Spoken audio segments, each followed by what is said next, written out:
Welcome back. बात हो रही है आज काफी गंभीर कंज्यूमर अड्डा में कि जो कंपनी को बाय डॉक्टर वही फरमाए। एक केस है जो इस समय चल रहा है सुप्रीम कोर्ट के अंदर, जहां ड्रग्स के फॉर्मुलेशन, उसकी कीमत और साथ में जो एमआर के थ्रू कंपनियां डॉक्टर्स तक कुछ फ्रीबीज पहुंचाती हैं, उस पर भी सवाल उठाया गया है। और इस बेंच ने माना है सुप्रीम कोर्ट की कि गंभीर मुद्दा है और इसे उसी तरह से डील करना चाहिए। चलिए अब हम एक बार फिर अपने मेहमानों का रुख करेंगे और चूंकि समय कम रहेगा इसलिए मैं सभी मेहमानों से क्विक जवाब चाहूंगा। गुहा साहब, आपकी देखिए जो बाकी की जो ड्रग फॉर्मुलेशन और प्राइसिंग वाली बात है वो तो हमने काफी डिटेल में कर ली, लेकिन आपकी इस पीआईएल में एक सवाल है और वो मांग है कि दवा लिखने के लिए डॉक्टरों को मिलने वाले उपहार को लेकर दवा कंपनियों को जिम्मेदार ठहराया जाए। इस पर क्विकली क्या कहेंगे आप, फिर मैं बाकी मेहमानों के पास जाऊंगा।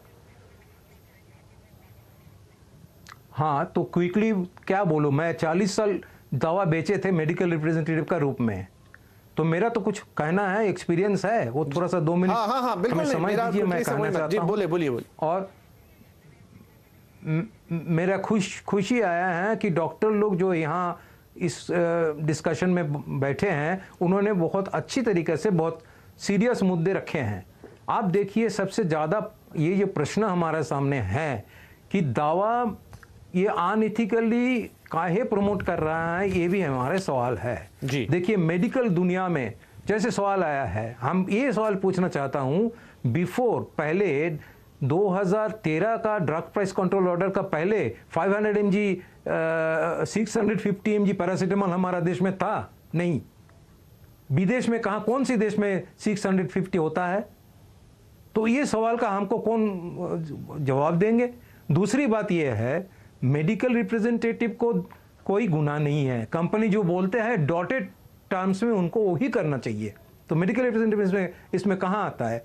परंतु मेडिकल रिप्रेजेंटेटिव का संगठन ये दवा बेचने वाले जो है होते हुए भी इसका हिम्मत दिखाया कि केस करे कि हमारे जो प्रमोशन हम करते हैं वो गलत प्रमोशन हो रहा है, इसका तरीका को रोकना चाहिए। ये हिम्मत ठीक है, मैं समझा 650 वाले जवाब में तो शायद डॉक्टर साहब ने क्लियर किया, लेकिन फिर भी जो आपका जो सेकंड पॉइंट है, डॉक्टर अग्रवाल, क्या डॉक्टर्स को किसी भी तरीके का कोई भी गिफ्ट या टोकन लेना चाहिए मेडिकल रिप्रेजेंटेटिव से?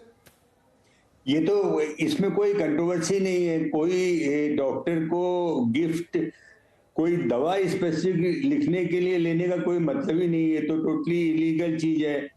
बट पॉइंट ये है कि इसको रोकने का तरीका ये सेल्फ रेगुलेट ही बेस्ट हो सकता है। मेरा अपना पर्सनल मानना ये है कि लॉ बना के इसमें इम्प्लीमेंट करना मेरे हिसाब से बहुत आसान नहीं होगा।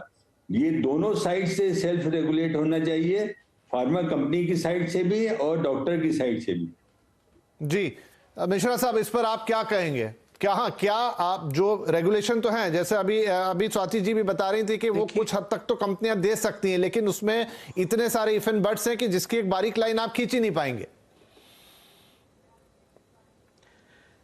देखिए, 2-3 बिंदुओं पे मैं बहुत स्पष्ट रूप से और 1-2 वाक्यों में कहना चाहूंगा। जी। जहां तक रेगुलेशन का प्रश्न है, हमने बार बार ये प्रयास किया है कि उन रेगुलेशंस में अमेंडमेंट्स लाते रहे हैं।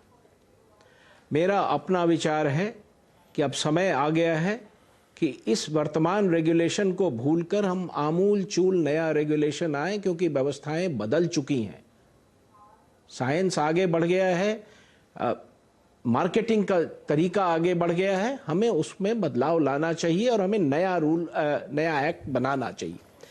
मैं एक बात पर असहमति दर्ज करूंगा जी। कि ये कहा जा रहा है कि दवा कंपनियों पर कार्रवाई होनी चाहिए। ये कहा जा रहा है कि चिकित्सक दोषी हैं, शायद कुछ दोषी हो, बट ज्यादातर नहीं होते हैं। ये भी कहा गया कि एमआर तो सिर्फ जो कंपनी कहती है वो करती है। मुझे ये बात थोड़ी अटपटी लगती है कि यदि आप किसी भी गलत कार्य का माध्यम बनते हैं तो जिम्मेवारी बराबर होनी चाहिए। दवा कंपनी की निश्चित रूप से जिम्मेवारी है, परंतु जैसा उन्होंने कहा, एमआरएस को भी अब ये बात उठानी चाहिए कि हम ये कार्य नहीं करेंगे। आप यदि माध्यम बनेंगे तो आप भी दोषी हैं। ठीक है, मेरा अपना विचार है कि चाहे एमसीआई हो, आईएमए हो सेल्फ रेगुलेशन ही एक आगे बढ़ने का तरीका है। ठीक है Swati ji, just concluding remark 30 second, मेरा समय पूरा खत्म हो गया है। जो कह रहे हैं सर कि अब वक्त आ गया है कि कुछ चीजें, कुछ कानून, कुछ चीजें बदलनी पड़ेंगी। बिल्कुल बदलनी पड़ेगी विपिन जी, और ये समझना चाहिए कि जो फ्रीबीज का खर्चा कंपनियां करती हैं, इसका पैसा अल्टीमेटली आम आदमी देता है, क्योंकि ये पैसा जो है ऑलरेडी ड्रग की जो प्राइस होती है उसमें इंक्लूडेड होता है, ये कोर्ट भी कह चुका है। इसलिए बहुत जरूरी है इन चीजों के ऊपर अंकुश लगना, ताकि आम आदमी जेब से भी ज्यादा पैसा ना जाए और वही हमारे डॉक्टर कम्युनिटी भी इसके लिए बेफालतू में बदनाम नहीं हो। तो दोनों ही तरफ से मुझे लगता है कि बहुत जरूरी है कि सरकार इस वक्त जो खास तौर से फार्मा कंपनीज हैं उनके ऊपर भी एक डालें, और वहीं डॉक्टर्स के लिए ये बात तो पहले से ही साफ तौर से कही ही जा चुकी है कि अगर आप इस तरह के कोई भी प्रलोभन में आते हैं तो वो आपकी पर्सनल जिम्मेदारी। क्योंकि समय समाप्त हो गया, लेकिन मुझे लगता है आप सभी लोगों ने अपने इतने कम समय में बहुत ही पुख्ता और स्पष्ट बिंदु यहां पे रख दिया। मामला चूंकि सुप्रीम कोर्ट में है, माननीय सुप्रीम कोर्ट इसकी सुनवाई कर रहा है, सब जगह से उसने जवाब मांगे, तो हमारा भी इंतजार रहेगा कि आखिर वो इस पे क्या निष्कर्ष निकालते हैं, और हो सकता है वो जो राह दिखाएं उस पर आगे चलते हुए जिन बदलावों की आप बात कर रहे हैं वो हमें होते हुए नजर आएंगे। फिलहाल आप सभी मेहमानों का इस कार्यक्रम में शामिल होने के लिए बहुत शुक्रिया। नमस्कार।